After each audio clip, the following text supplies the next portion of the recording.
Hello everyone, आज हम बात करेंगे द हंटिंग मूवी की, जो कि 2022 में रिलीज हुई थी। गाइस, उससे पहले अगर आपने चैनल को सब्सक्राइब नहीं किया है तो कर लेना। कहानी की स्टार्टिंग में हमें दो शिकारियों को दिखाया जाता है जो कि एक बर्फीली जगह पर शिकार करने आए होते हैं, जहां एक एस्ट्रॉइड गिर जाता है। तो वो दोनों लोग एस्ट्रॉइड के करीब जाते हैं तो उसके अंदर से कुछ मॉन्स्टर निकल कर आते हैं, जिन्हें देखकर वो भागने लगते हैं। तो वो मॉन्स्टर भी उनका पीछा करते हैं और उनमें से एक को पकड़कर मार देते हैं। दूसरा शिकारी खुली जगह में पहुंच जाता है और उन मॉन्स्टर को मारने के लिए गन तैयार कर लेता है, लेकिन उसे वहां कोई भी मॉन्स्टर नहीं दिखता है। तो उसे लगता है वो बच गया, लेकिन तभी एक बहुत बड़ा सा मॉन्स्टर उसके पीछे आ जाता है और उसे मारने लगता है। लेकिन तभी वहां पर एक एलियन शिप आ जाता है, जिसे देखकर वो मॉन्स्टर वहां से भाग जाते हैं। तभी हमें एलियन शिप में से एक ह्यूमन टाइप एलियन को दिखाते हैं, जिसकी अगली सुबह रे नाम का लड़का वहां आया होता है, जिसकी फॉरेस्ट रेंजर की जॉब लगी होती है। वो उस टाउन के चीफ से मिलता है। चीफ उससे कहता है तुम्हें पिछले फॉरेस्ट रेंजर के साथ रहना होगा, जिसका नाम शॉन होता है। उसके बेटे को फैंग नाम के शिकारी ने मार दिया था, जिसका बदला लेने के लिए शॉन शिकारियों को ढूंढ रहा था। जब वो सुबह को जंगल में जाता है तो उसे वही शिकारी मिल जाता है जिसे वो मॉन्स्टर मार रहा था। तो शॉन उसे मारकर उससे फैंग का पता पूछने लगता है, लेकिन वो बेहोश हो जाता है। तो शॉन उस शिकारी को अपने साथ ले जाता है और वो मॉन्स्टर भी उसके आसपास ही होते हैं। तभी रे भी जंगल में आ गया होता है। वो ओल्ड रेंजर के घर पर पहुंचकर अपना सामान अनपैक करने लगता है कि तभी वहां पर शॉन आ जाता है और रे पर गन पॉइंट कर देता है। तो रे उसे अपनी आईडी दिखाता है और बताता है वो न्यू फॉरेस्ट रेंजर है। कि तभी उसकी नजर शिकारी पे पड़ जाती है। तो रे उस शिकारी को देखने लगता है। तभी शॉन उस शिकारी के लिए पानी लेकर आता है और उसके मुंह पर डालकर उसे होश में लेके आता है, जिसके बाद में वो उससे फैंग के बारे में पूछने लगता है और उसे मारने भी लगता है। तो रे उसे बचाता है और शॉन को रोकने की कोशिश करता है। तभी वो शिकारी वहां पड़ी एक राइफल से उन पे शूट करने लगता है, लेकिन वो राइफल खराब होने की वजह से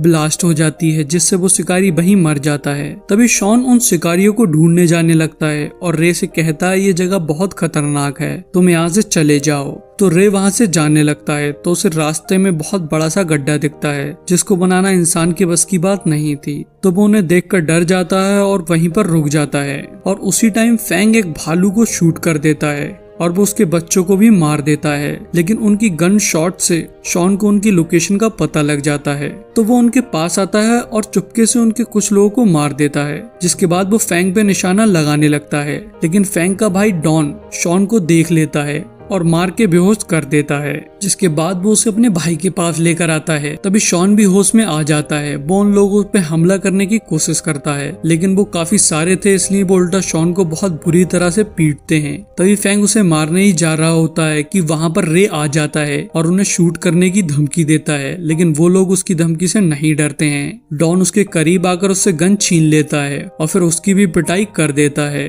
वो उन दोनों को मारने ही जा रहे होते हैं कि वहां पर एक एलियन मॉन्स्टर आ जाता है। तो डॉन हीरो बनने के चक्कर में उस क्रिएचर को कंट्रोल करने की कोशिश करता है, लेकिन वो मॉन्स्टर उसके हाथ पे काट लेता है। तो फैंग और बाकी लोग उस मॉन्स्टर पर शूट करने लगते हैं, तो मॉन्स्टर वहां से भाग जाता है। तभी फैंग अपने भाई की चोट को देखता है। इतनी देर में वो मॉन्स्टर उन्हें चारों तरफ से घेर लेते हैं और उन्हें मारने लगते हैं। तो रे इस बीच में शॉन को वहां से ले जाने की कोशिश कर रहा होता है कि तभी एक मॉन्स्टर का ब्लड शॉन के ऊपर गिर जाता है, जिससे उसे बहुत जलन होती है। वो कुछ शिकारियों के ऊपर भी पड़ जाता है, जिससे वो लोग मरने लगते हैं। उनका ब्लड पॉइजन की तरह होता है। तभी एक मॉन्स्टर रे और शॉन पे हमला कर रहा होता है कि तभी वहां पर ह्यूमनॉइड एलियन आ जाता है और उस मॉन्स्टर को मार देता है। तो उस एलियन को देखकर वहां पर सबसे बड़ा वाला मॉन्स्टर भी आ जाता है और एलियन पर हमला कर देता है। वो एलियन को अपनी पूंछ में लगे हुए डंक से स्टैप कर देता है। तभी डॉन उस मॉन्स्टर पे गन से शूट करता है, तो वो मॉन्स्टर डॉन के भी अपना डंक मार देता है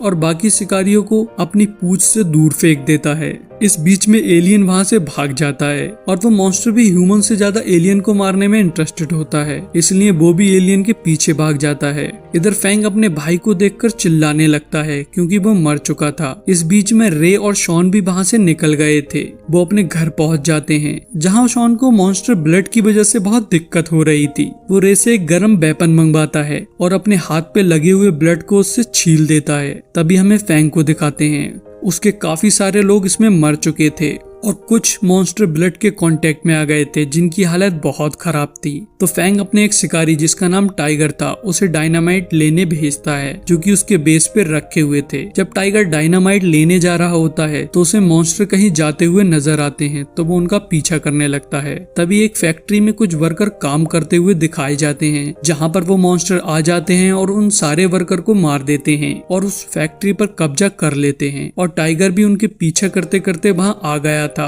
वो देख लेता है कि सारे मॉन्स्टर कहाँ पर हैं। इधर शॉन को भी अब होश आ गया था। उन्हें पता लग जाता है कि गर्म चीज लगाने से ब्लड पॉइजन का असर खत्म हो जाता है। वो दोनों आपस में बात कर ही रहे होते हैं कि उन्हें अपने स्टोर रूम से किसी के चिल्लाने की आवाज आती है। तो वो दोनों उसमें जाकर देखते हैं। उसके अंदर एलियन होता है जो कि काफी घायल था। शॉन उसे देखकर बाहर आ जाता है और उस एलियन को बिल्डिंग में बंद कर देता है, लेकिन बाहर आकर रे उससे कहता है उन्हें उसकी मदद करनी चाहिए। तो वो दोनों अंदर जाकर उसी वेपन को गर्म करके एलियन के भी लगाते हैं जिससे एलियन ठीक हो जाता है। तभी वो एलियन उनके करीब आकर रे के सर पर एक हाथ रखता है जिससे उसे कुछ इमेज दिखती हैं और पता लगता है कि वो एलियन गैलेक्टिक हंटर की स्पीसीज से है। उसका काम उन मॉन्स्टर को मारना है और उनसे एक स्टोन वापस लेना है जिसे वो मॉन्स्टर चुरा कर ले आए हैं। वो लोग इसके बारे में बात कर ही रहे होते हैं कि स्टोर रूम के अंदर एक डायनामाइट आ जाता है जिससे स्टोर रूम में काफी खतरनाक ब्लास्ट होता है और शॉन बाहर आकर गिरता है। वो धमाका फैंग ने किया होता है। फैंग अपने बचे हुए लोगों के साथ में वहाँ आ गया होता है जिनसे शॉन लड़ने लगता है।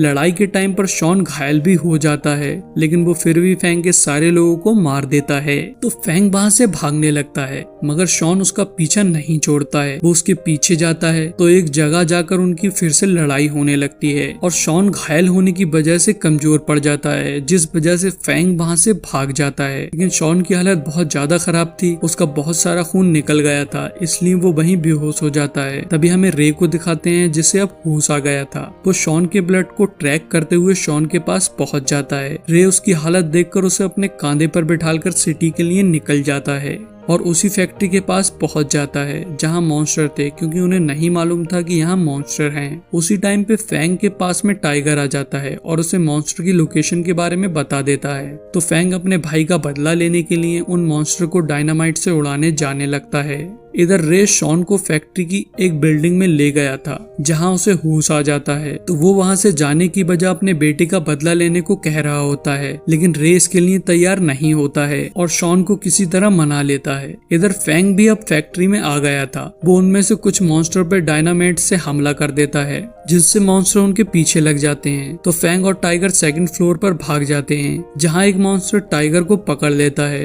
फैंग समझ जाता है वो अपने साथी को नहीं बचा सकता है, तो इसलिए वो टाइगर के पास डायनामाइट पर शूट कर देता है जिससे एक ब्लास्ट होता है जिसमें टाइगर और मॉन्स्टर दोनों ही मर जाते हैं। इधर शॉन और रे भी अब नीचे आ गए होते हैं और एग्जिट की तरफ भाग रहे होते हैं, लेकिन वहाँ एक मॉन्स्टर होता है इसलिए वो वहीं छिप जाते हैं। तो उनकी नजर एक कार पे पड़ जाती है, तो वो दोनों जाकर कार में बैठ जाते हैं। तभी वो मॉन्स्टर उन्हें देख लेता है और उनकी तरफ आने लगता है। वो दोनों वहाँ से भागने की कोशिश करते हैं, लेकिन वो मॉन्स्टर उनका पीछा नहीं छोड़ता है और उनकी कार पे आगे से हमला करने लगता है। तो रे कार की स्पीड बढ़ा देता है जिससे कार का एक्सीडेंट हो जाता है, लेकिन वो मॉन्स्टर भी मर जाता है। कुछ टाइम बाद जब शॉन को होश आता है तो वो देखता है रे की हालत खराब होती है। तो शॉन उसे अपने कांधे पर बिठाकर फैक्ट्री से निकालकर सिटी ले जाने लगता है। इधर फैंग के पास में सबसे बड़ा वाला मॉन्स्टर आ गया होता है जो कि फैंग पे हमला कर देता है, लेकिन फैंग उससे डरता नहीं है। तभी वो मॉन्स्टर फैंग को गैसोलीन के कंटेनर पर लेकर कूद जाता है और फैंग को मारने ही वाला होता है कि फैंग वहाँ एक ब्लास्ट कर देता है जिससे पूरी फैक्ट्री तबाह हो जाती है, लेकिन वो मॉन्स्टर फिर भी बच जाता है और ब्लास्ट से शॉन और रे के पास पहुंच जाता है और उन पे हमला करने जा ही रहा होता है कि वहाँ पर एलियन आ जाता है और उन दोनों को बचा लेता है। तभी मॉन्स्टर और एलियन में लड़ाई होने लगती है जहाँ एलियन कमजोर पड़ रहा होता है। तो वो अपने टेंटिकल को निकाल कर मॉन्स्टर को मारने की कोशिश करता है, लेकिन वो मॉन्स्टर अब भी उसके कब्जे में नहीं आ रहा होता है। तो शॉन भी मॉन्स्टर पे शूट करने लगता है जिससे मॉन्स्टर का ध्यान भटक जाता है और एलियन उसका एक हाथ काट देता है और उसे पकड़कर उसके अंदर से वो स्टोन निकाल लेता है, जिससे वो मॉन्स्टर मर जाता है। इधर रे की सांसें रुक चुकी थी तो एलियन उसके ऊपर हाथ रखकर अपनी एनर्जी को उसके अंदर ट्रांसफर कर देता है, जिससे रे ठीक हो जाता है। तभी एलियन जाते टाइम उस स्टोन को रे को देकर चला जाता है, जिसके बाद हमें कुछ टाइम बाद का सीन दिखाते हैं जहां वो दोनों रेंजर्स साथ में रह रहे होते हैं और उन्होंने एलियन और मॉन्स्टर के बारे में किसी को भी नहीं बताया होता है और वो स्टोन जो एलियन ने रे को दिया था वो किसी तरह का सिग्नल भेज रहा होता है और यहीं इस मूवी का एंड हो जाता है। सो गाइस, अगर आपको वीडियो अच्छी लगी हो तो चैनल को सब्सक्राइब जरूर कर दें और वीडियो को लाइक कर दें।